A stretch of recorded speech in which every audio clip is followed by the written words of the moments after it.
नमस्कार, दमदार 10 में आपका स्वागत है। आज की बड़ी खबरों में हम आपको दिखाएंगे मथुरा में कान्हा की जन्मभूमि पर कब्जे के खिलाफ लड़ाई की राह कैसे हो गई मुश्किल। हम आपको दिखाएंगे कि कटरा केशव देव की जमीन, वहां की तारीख और तथ्य क्या कहते हैं और ऊपरी अदालत के तराजू पर किसके सबूत भारी पड़ सकते हैं। और इसके अलावा हम आपको दिखाएंगे मथुरा से 40 किलोमीटर दूर हाथरस में दलित लड़की से दरिंदगी का क्या है असली सच। ग्राउंड जीरो से दिखाएंगे हाथरस के विभत्स हत्याकांड की पूरी कहानी और आपको लिए चलेंगे मुंबईया बॉलीवुड की गलियों में, जहां ड्रग्स केस में बड़े बड़े सितारों के फंसने की कहानी भी बताएंगे। तो चलिए शुरू करते हैं दमदार 10। हम उस गांव में पहुंच गए हैं, उस परिवार में पहुंच गए हैं। हाथरस पीड़िता के परिवार और गांव के साथ हैं, उनके लोगों के साथ हैं, जहां से हम बताएंगे आपको कि सच क्या है, आरोप क्या हैं और दावे क्या हैं। इन तमाम चीजों को ग्राउंड जीरो से आपको दिखाएंगे।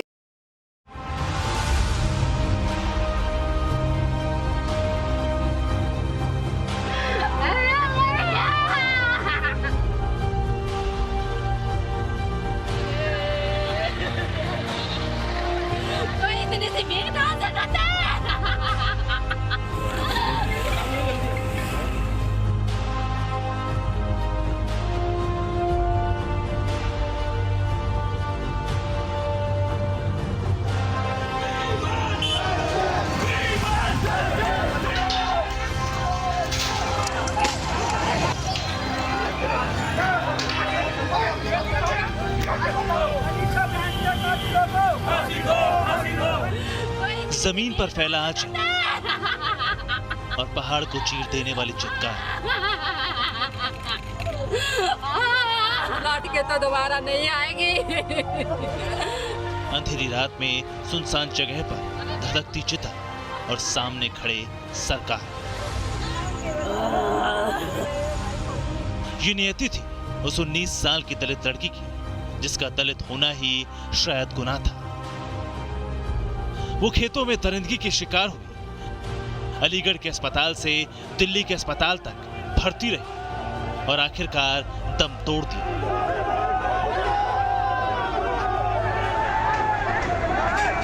हाथरस के बलात्कारियों को फांसी दो, फांसी दो, फांसी दो। दलित बेटी के हत्यारों को। दलित लड़की के साथ दरिंदगी और अंतिम संस्कार तक अत्याचार की खबरें जब मीडिया में फैली तो आक्रोश पत्थर बनकर बरसने लगा। हाथरस में गुस्साई भीड़ का कहर उस यूपी पुलिस पर टूट पड़ा, जिसने आधी रात को लड़की का शव फूंक डाला था। पुलिस की उसी करतूत के खिलाफ गुस्से की आग सुलगती बाइक की शक्ल में सड़क पर दिखने लगी थी। यूपी में दलित से दरिंदगी की खबर के खिलाफ देश के दूसरे हिस्सों में भी जनता की नाराजगी सड़कों पर दिखी।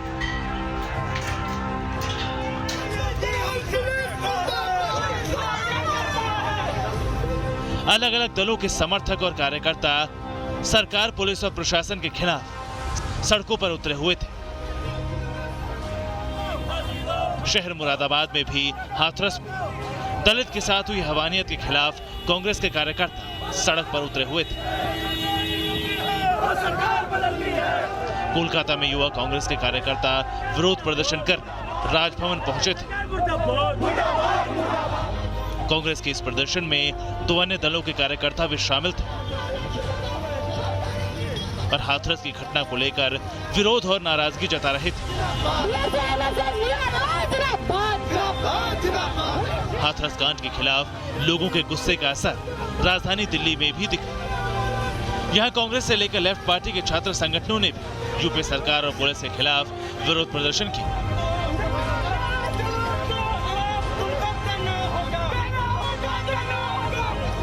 हाथरस कांड के विरोध में कांग्रेस के कार्यकर्ता यूपी की राजधानी लखनऊ में सड़कों पर उतरे हुए थे।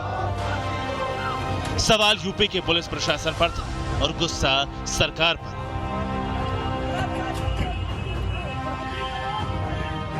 क्या क्या हो रहा है उत्तर प्रदेश में और आप जिम्मेदारी नहीं ले रहे हैं।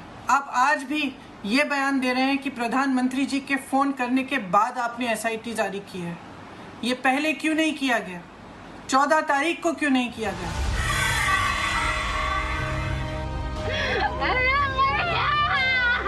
हाथरस में आधी रात का वक्त और सन्नाटे में धधकती एक चिता। यही वो घटना थी जिसने दलित लड़की के साथ हैवानियत की खबरों से उपजे आक्रोश की आग में घी का काम किया। यूपी पुलिस पर आरोप लगे कि पीड़ित परिवार की मर्जी के बगैर पुलिस ने जबरन मृतका का शव फूंक डाला। उसके परिवार के साथ कैसा व्यवहार किया कि अपनी बेटी की लाश आखिरी बार अपने घर नहीं ले जा पाए, उसकी चिता उसके पिता जला नहीं पाए, उनको एक कमरे में बंद किया। इस तरह का व्यवहार अमानवीयता का सबसे बड़ा उदाहरण है। आपकी सरकार कितनी अमानवीय है। यूपी प्रशासन का दावा है कि शव का दाह संस्कार परिवार वालों की इजाजत से ही हुआ। महिलाओं के द्वारा ये चीज़ें आरोप लगाए जा रहे हैं, लेकिन उसमें जो सत्यता यही है कि उनकी उपस्थिति में और उनकी सहमति से कराया गया था। शांति व्यवस्था के लिए वहाँ पुलिस विद्यमान थी। दूसरा चीज़ की डेड बॉडी भी खराब हो रही थी, इसलिए घर के जो लोग थे उन लोगों ने सहमति जताई थी कि रात में ही कर दिया जाना उचित होगा। हालांकि मृतका के परिवार वालों ने आरोप लगाया कि पुलिस ने जबरन दबाव बनाकर रात में ही दाह संस्कार किया है। हम अपने बच्चे के अपने घर से ही दरवाजे से ही विदाई करना चाहते हैं। देखिए, परिवार जनों से बात करते हुए और शांति व्यवस्था को मद्देनजर रखते हुए उनका विधिवत अंतिम संस्कार कर दिया गया है। दूसरी ओर पुलिस का कहना है कि 29 सितंबर को दिल्ली में पीड़िता की मौत हो गई थी और शव खराब होने की आशंका के मद्देनजर पुलिस ने परिवार वालों की सहमति से ही दाह संस्कार किया। दाह संस्कार के वक्त परिवार के लोग भी मौजूद थे। हालांकि सोशल मीडिया पर वायरल तरह तरह के वीडियो में मौके पर पुलिस वाले और कुछ पत्रकार नजर आ रहे हैं। दलितों पर अत्याचार हमारे समाज ही नहीं देश के लिए कलंक है, लेकिन उससे भी अफसोसनाक ये कि दलितों के दमन को लेकर दशकों से चल रही सियासत जो इस सामाजिक जहर को खत्म नहीं होने देती। हाथरस कांड में पीड़ित परिवार को लेकर सियासी विरोध में इतने तरह की अफवाहें उड़ाई गईं कि न्यूज नेशन ने घटना की तह तक पहुंचने का फैसला किया। ग्राउंड जीरो पर जाकर घटना की पूरी तहकीकात में हमने क्या पाया, आप भी देखिए।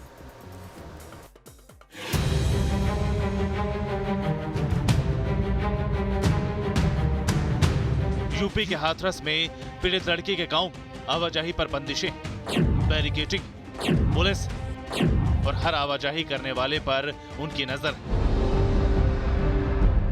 हाथरस कांड के सच का पता लगाने पहुंची न्यूज नेशन की टीम ने सबसे पहले वो 4 सुलगते सवाल प्रशासन से पूछे, जिसका जवाब पूरा देश जानना चाहता है। न्यूज नेशन की टीम इस वक्त हाथरस में मौजूद है और यहाँ पर हम जो पीड़िता है उसके हर पक्ष और पहलू को आपके सम्मुख रख रहे हैं और प्रशासन का क्या कुछ कहना है, जो तमाम सवाल तमाम आरोप लग रहे हैं उस पर बात करने के लिए हमारे साथ जॉइंट मजिस्ट्रेट इस वक्त प्रेम प्रकाश मीना जी मौजूद हैं। तमाम सवाल जो इस वक्त एक आदमी के जहन में है और जो गुस्सा दिला रहे हैं वो उनके सामने रखेंगे और पूछेंगे कि प्रशासन का क्या पक्ष है। सवाल नंबर 1, रात में क्यों जला दिया शव? परिवार ये आरोप लगा रहा है कि आप लोगों की तरफ से दबाव था और उस दबाव के आगे परिवार जो है वो झुका है, क्योंकि परिवार चाहता था कि सुबह जब सूर्य उदय हो जाए उसके बाद ही अंतिम संस्कार हो। देखिए, मुझे लगता है कि ये बात बिल्कुल सही नहीं है। अगर आप जो वीडियो क्लिप्स मैंने आपको अभी साझा किए हैं उनको देखेंगे, आप खुद इस बात से सहमत होंगे कि किसी तरह का कोई दबाव नहीं है। हमारा निवेदन उनसे ज़रूर था कि देखिए, जैसे जैसे समय बीतता जाएगा, एक तो बॉडी को काफ़ी टाइम हो गया है और दूसरा भीड़ काफ़ी बढ़ती जाएगी और सवेरा हो गया, ग्रामीण वासी भी जाग जाएंगे। कानून व्यवस्था हमेशा एक अपने आप में एक चैलेंज रहता है, तो उसी में उनके सहयोग के निवेदन अवश्य किया गया था, जो पुलिस प्रशासन हमेशा करता है ऐसी विषम परिस्थितियों में। और उसी के निवेदन के क्रम में ही उन लोगों ने अपनी सहमति दी और उसी के बाद फिर आगे की कार्रवाई सुनिश्चित की। सवाल नंबर 2, दिल्ली भेजने में देरी क्यों? मेडिकली उसको रेफर करने में, दिल्ली रेफर करने में इतना वक्त क्यों लगा जबकि इतना सेंसिटिव केस था? हाथरस से डॉक्टर ने मेडिकल एग्जामिनेशन के बाद उनको अलीगढ़ के लिए रेफ़र किया, तो हम लोगों ने तुरंत उनको अलीगढ़ भेजा और उनके परिवार से हम लगातार टच में थे। इनफैक्ट अगर मैं अपनी बात कह सकूं, बीच में कई बार उनके भाई और पिता के माध्यम से हम लोगों ने ये ऑफ़र भी किया कि अगर आप चाहें तो इनको पीजीआई लखनऊ या दिल्ली हम ले जा सकते हैं, लगातार परिवार जो भी कारण रहे हों मना करते रहे, और जब उनको रेफ़र किया गया तो शायद एक ऐसी इंजरी थी जिसका इलाज अलीगढ़ मुस्लिम यूनिवर्सिटी में पॉसिबल नहीं था। तो फिर हमें उनको कहना पड़ा कि देखिए अभी हमें इनको ले जाना ही पड़ेगा, क्योंकि यहाँ पे उसका इलाज नहीं किया जा सकता। सवाल नंबर 3, गैंगरेप के आरोप पर अफवाह क्यों? लड़की की जो मेडिकल रिपोर्ट है जो गैंगरेप की है उसको लेकर भी विरोधाभासी बयान आ रहे हैं। एक बयान ये आता है गैंगरेप हुआ, फिर आईजी साहब कहते हैं कि गैंगरेप नहीं हुआ है, मेडिकल में इसकी पुष्टि नहीं हुई है। देखिए आईजी साहब ने जो कहा है मुझे लगता है कि वो रिपोर्ट के आधार पे कहा है, सॉलिड मेडिकल रिपोर्ट उस वक्त की जो थी, प्रारंभिक रिपोर्ट जो थी, और जैसा आईजी साहब ने कहा है कि गैंगरेप की शुरुआती मेडिकल रिपोर्ट में कोई पुष्टि नहीं हुई। साथ ही साथ जो उनके भाई द्वारा तहरीर दी गई थी शुरू में घटना के दिन, उसमें और अगले 3 दिन के भीतर उनके परिवार, उनकी माता, उनके भाई, किसी ने भी गैंगरेप संबंधी कोई भी किसी भी बात पे कभी चर्चा नहीं की। सवाल नंबर 4, क्या पीड़िता की जीभ काटी गई? और जैसे ये भी एक भ्रामक खबर चल रही है कि उनकी जीभ काट दी गई थी। 161 का बयान जब हमारे क्षेत्राधिकारी महोदय लेने पहुंचे अपनी महिला एसोसिएट के साथ, अपने काउंटर पार्ट के साथ, तो उन्होंने बेहद ही स्पष्ट बयान दिया। किसी तरह का जीभ कटने का कोई भी प्रमाण उस वक्त निकल के नहीं आया। वो अच्छे से बोल पाई, अपनी बात कह पाई। और जब उन्होंने 3 और अभियुक्तों के बारे में बताया तो एफआईआर में हमारे क्षेत्राधिकारी महोदय ने तुरंत उन 3 लोगों का नाम और जोड़ा। और जब उन्होंने रेप के बारे में वर्णन किया या सेक्सुअल हरेसमेंट के बारे में वर्णन किया तो धारा 376D को भी एफआईआर में बढ़ाया गया, ताकि तहरीर के हिसाब से सुसंगत धाराओं में और अभियुक्तों के खिलाफ कार्रवाई हो सके। उसके क्रम में शाम को ही दबिश दी गई और अगले दिन 2 उन अभियुक्तों को पकड़ भी लिया गया। जो चौथा अभियुक्त था उसको भी अगले 2 या 3 दिन के अंदर पकड़ लिया गया। आइए अब आपको सुनाते हैं उस परिवार के लोगों का बयान जिन्होंने अपनी बच्ची खोई। हाथरस प्रशासन ने अपने ऊपर लग रहे आरोपों की सफाई दी, लेकिन पीड़ित परिवार क्या कहता है, इसकी तफ्तीश न्यूज नेशन की टीम ने घटनास्थल पर जाकर की। न्यूज नेशन की टीम इस वक्त पहुंच गई है हाथरस के भूलगढ़ी गांव में, ठीक उसी स्पॉट पर, उसी घटना स्थल पर जहां पर हाथरस पीड़िता के साथ कथित तौर पर दुष्कर्म को अंजाम दिया गया जब वो अपनी मां के साथ मजदूरी के तौर पर घास कटाई का काम कर रही थी। यही वो बाजरे के खेत थे, यही वो जगह है, यही वो स्पॉट है जहां पर हाथरस पीड़िता के साथ कथित तौर पर दुष्कर्म किया गया। तो बताया जा रहा है कि वो लड़की जो है इस एरिया में बैठकर घास काट रही थी और उसकी माँ जो है पीछे की तरफ, पेड़ के पीछे, मैं अपने कैमरामैन को कहूंगी अंधेरा है रात का तो थोड़ा मुश्किल होगा दिखाना, लेकिन पेड़ के पीछे की तरफ जो है वहां पर घास कटाई का काम कर रही थी। और बताया जाता है कि 2 बोरी घास इकट्ठा हो गई थी। 1 बोरी उनका बेटा, पीड़िता का भाई जो है वो घर पर रखने के लिए गया था कि उसके बाद आके वो दूसरी बोरी जब तक इकट्ठी होगी घास वो लेकर जाएगा। तो माँ जो है, जो घास कटाई का काम जो वो पूरा कर चुकी थी, तो उन्होंने पीछे मुड़कर देखा कि उनकी बेटी नहीं है, उनकी बेटी यहीं पर घास कटाई का काम कर रही थी। और बताया जा रहा है कि ये आप देखेंगे यहाँ पर, ये जो पूरी खेत में यहाँ पर ये पूरी रास्ता जो है टूटा फूटा है, यहाँ पर इस तरह से पूरी जो फसल है वो अव्यवस्थित तौर पर पड़ी हुई है। और बताया जा रहा है कि जब उस लड़की को दुपट्टे से घसीट कर, हाथरस पीड़िता को दुपट्टे से घसीट कर अंदर ले जाया गया, ये जो फसल को नुकसान हुआ है ये उसी वक्त हुआ है। ये जो जानकारी दी जा रही है हमारे को यहाँ स्थानीय लोगों द्वारा, उसी वक्त हुआ है। और यही वो घटना स्थल है जहाँ पर कथित तौर पर पीड़िता के साथ दुष्कर्म किया गया है और वहाँ पर उस पीड़िता को मारने की कोशिश की गई है, चुन्नी से उसका गला घोंटकर। ये जो आरोप लगे हैं, तहरीर में दिए गए हैं, बाद में रेप के चार्जेस जो हैं इंक्लूड कराए गए हैं जब पीड़िता होश में आई और उसने बयान दिया है। और यहीं पर ये पूरा घटनाक्रम जो है, ये जो पूरा पीड़िता के साथ वहशियाना हरकत है उसको अंजाम दिया गया है। हमारे साथ पीड़िता के फूफा इस वक्त मौजूद हैं। हम पीड़िता के फूफा जो हैं उनसे बात करेंगे। तो माँ को कब पता चला कि लड़की गायब है? हाँ, माँ को जब देर हो गया तो माँ देखने आई कि बेटा गठरी नहीं हुई, तो इधर उधर वो भटकने लगी, हल्ला गुल्ला उसने किया। तो जब देखा तो यहाँ चप्पल पड़ी हुई थी। अच्छा, यहाँ पर चप्पल पड़ी हुई थी। अच्छा, चप्पल पड़ी हुई थी तो वो इधर चली गई। और अंदर जो बच्ची थी आपके घर की, वो अंदर थी? हाँ, वो अंदर थी। और वो बेहोशी की हालत में मिली? बेहोशी हालत में मिली उनको। तो वहाँ से शरीर पर कपड़े नहीं थे, ऐसी भी खबरें आ रही हैं। कुछ लोग कह रहे हैं कि नहीं कपड़े थे, ऐसा कुछ नहीं हुआ है उसके साथ। मेडिकल में रेप की बात नहीं आई है सामने? कपड़ा माँ ने डाला था और कपड़ा तो पहने हुई थी, इतना तो मुझे ध्यान नहीं है। और बच्ची के साथ ये लोग कह रहे हैं मेडिकल में रेप नहीं हुआ है। नहीं, मैं रेप तो हुआ है सर। रेप, आपको लगता है प्रशासन कुछ छुपा रहा है?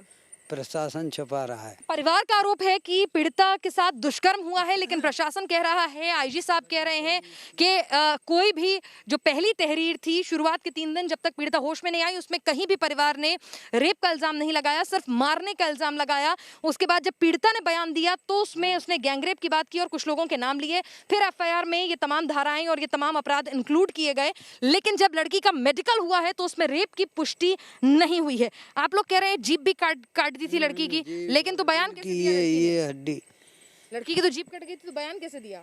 नहीं, थोड़ी सी जब खींच के ले गए ना दांत से, उसकी जीभ कट गई। जीभ कट गई। चलिए, तो यानी कि जीभ काटी नहीं गई है। जब लड़की का गला घोटा गया, दुपट्टे से जब उसको खींच के ले गए, तो उसमें जब उसने खुद को बचाने की कोशिश की होगी, वो चीखी होगी, तो दांत के अंदर जीभ आ गई है। जीभ कटी थी, थोड़ी सी जख्मी जरूर हुई है।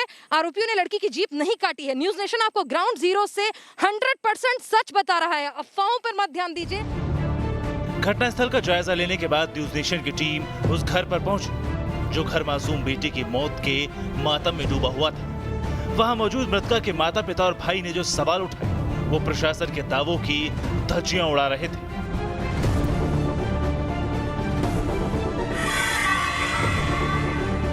बताया, दबाव बनाया था आपके ऊपर कि रात में ही अंतिम संस्कार कीजिए और आपको मुखाग्नि भी नहीं देने दिया, आपके बच्चों को भी नहीं बुलाया। हाँ, मैंने बोली जी बात, तो बोल रहे कि क्या कहते हैं, इसके लिए मैं बहुत ही मतलब खेद। वो ऐसा कुछ करने नहीं दिया, उन्होंने कुछ ऐसा मौका नहीं दिया, क्योंकि उन्होंने जबरदस्ती हमारे हाथों से।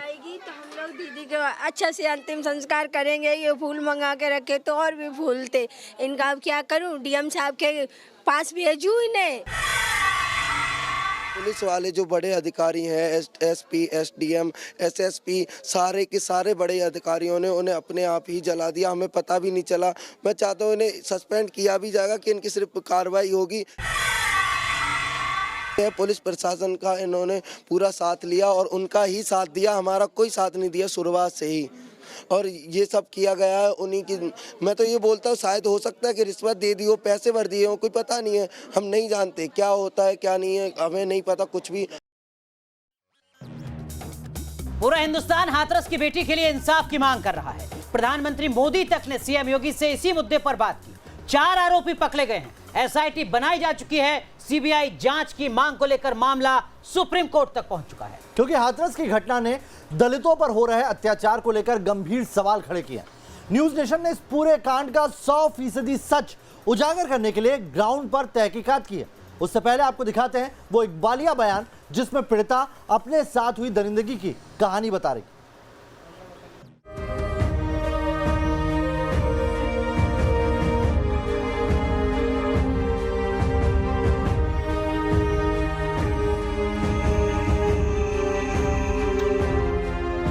यूपी के हाथरस में दलित लड़की के साथ हुई दरिंदगी की कहानी जिसने भी सुनी उसका दिल रो पड़ा।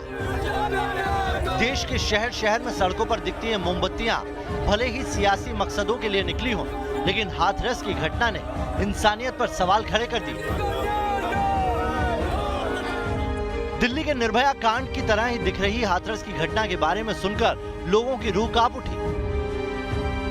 लेकिन अब सुनिए उस भयानक कांड की भुक्तभोगी लड़की का इकबालिया बयान जो सोशल मीडिया पर वायरल है और जिन वीडियो में पीड़िता अपने साथ हुई हैवानियत की कहानी बयान कर रही है।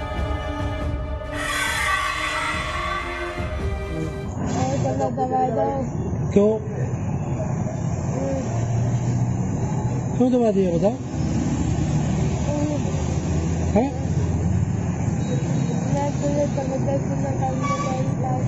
है जबरदस्ती में करने जा रही सासू। अच्छा, काहे दबाया गला? चाटिया में से कतई। काहे से? गले पे। हाथों से? हाथों से। और भी कहीं चोट है? नहीं, गले जीव है, जी मैं गला छोड़ा ना वाली। जीव दिखाइए। पापा कहाँ थे तुम्हारे? पापा तो ना था, पापा मेरे सीधे मेरा रोज का काम है। पीड़िता का ये बयान उस वक्त का बताया जा रहा है जब घटना के बाद उसे बेहद बुरी तरह जख्मी हालत में पाया गया था। पीड़िता ने तब अपनी जीभ दिखाई थी और बताया था कि आरोपी ने कैसे उसके साथ हैवानियत की। घटना वाले दिन की कहानी बताती है कि पीड़िता की मां का गला रुंध गया था कि गांव घर के झगड़े में कोई किसी की बेटी के साथ ऐसी दरिंदगी कैसे कर सकता है। कोई इतनी सी भीड़ कहां से खाता है?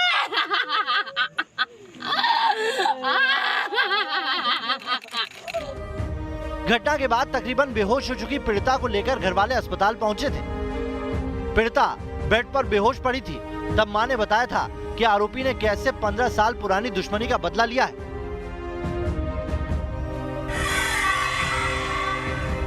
पहले की हमारे ससुर की चांद खाते ही जनाती थे। उन्हीं लोगों ने? हाँ, उन्हीं लोगों ने। कितने साल पहले? उन तक है गई 15-16 साल है। पीड़िता का इलाज पहले अलीगढ़ में कराया गया और बिगड़ती हालत को देखते हुए उसे बाद में दिल्ली के सफदरजंग अस्पताल में भर्ती कराया गया। दिल्ली के अस्पताल में एक बार फिर पीड़िता ने वो कहानी दोहराई जिसे सुनकर किसी की रूह कांप जाए। ये दोनों मिले हुए हैं तो उस समय तो बच गए आप, फिर उस दिन जिस दिन आपकी चोट लगी है उस दिन रेप हुआ है। अच्छा, दोनों ने किया था, कोई और भी था? वो दोनों थे पर बाकी सब भाग गए थे। अच्छा, बाकी सब भाग गए थे। मम्मी को देख के। जब मम्मी को देख के भाग गए थे तो आप उस समय होश में थे? थोड़ा सा होश था। थोड़ा सा होश था। अच्छा, तो रेप हुआ आपके साथ, उसके बाद क्या किया? मेरी मम्मी ने मुंह में पानी डाला। यूपी के अलीगढ़ से दिल्ली के सफदरजंग तक लड़की का इलाज होता रहा, लेकिन 15 दिन तक जिंदगी की जंग लड़ने के बाद पीड़िता की सांसें थम गई। यूपी के एक दलित परिवार की बेटी की मौत की खबर सियासतदानों के लिए सियासत का बहाना बन गई, लेकिन वो परिवार पूरी तरह टूट गया जिसने अपनी बेटी खो दी। लौट के तो दोबारा नहीं आएगी। हम अपने बच्चे की अपने घर से ही दरवाजे से ही विदाई करना चाहते हैं। खासकर यूपी की योगी सरकार के लिए दलित उत्पीड़न का कलंक झेलना बेहद मुश्किल होगा, क्योंकि जिस मुल्क का प्रधानमंत्री सफाई कर्मियों की चरण वंदना करता हो, जो सरकार अंत्योदय की संकल्पना को मूल मंत्र मानती हो, उस राज्य में दलितों के दमन की पुरानी परिपाटी बर्दाश्त नहीं की जा सकती। शायद यही वजह है कि यूपी के सीएम योगी आदित्यनाथ ने पीड़ित परिवार से खुद बात की और उन्हें इंसाफ दिलाने का भरोसा दिया। सरकार ने भले पीड़ित परिवार को 25 लाख रुपए का मुआवजा, परिवार के एक सदस्य को नौकरी और शहर में मकान जैसे वादे कर दिए हों, लेकिन इस तरह के अपराधों पर लगाम तभी लगेगी जब आरोपियों के खिलाफ तेजी से और सख्त कार्रवाई हो। और अब बात आज की एक और बड़ी खबर की। मथुरा में श्री कृष्ण जन्मभूमि की अदालती लड़ाई को मथुरा की अदालत से शुरुआती झटका लगा है। मथुरा के सिविल कोर्ट ने श्री कृष्ण लला विराजमान की सखी रंजना अग्निहोत्री की ओर से दायर अर्जी खारिज कर दी है। इस अर्जी में श्री कृष्ण लला विराजमान की जमीन पर से अवैध कब्जा हटाने की मांग की गई थी।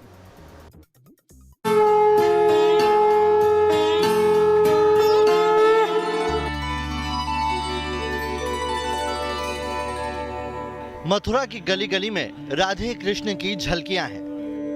मथुरा के मोहल्ले मोहल्ले राधे कृष्ण के मंदिर हैं।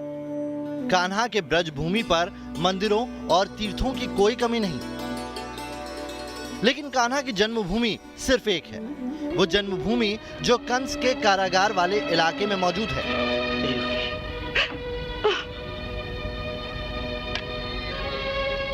वो जन्मभूमि जिसे आज कटरा केशवदेव इलाके के नाम से पहचाना जाता है। वो जन्मभूमि जहां 5000 सालों से कान्हा की पूजा भक्ति के सबूत दर्ज हैं। बहुत जल्द से जल्द हम लोग उच्च न्यायालय में जाएंगे और इसका अपील फाइल करेंगे। वैसे अभी तय हो चुका है कि मथुरा में श्री कृष्ण जन्मभूमि पर कब्जे के खिलाफ लड़ाई का फैसला अदालत के दरवाजे से ही निकलेगा, लेकिन फिलहाल इस लड़ाई में लगी शुरुआती झटके की सीख ऊपरी अदालत में काम आ सकती है।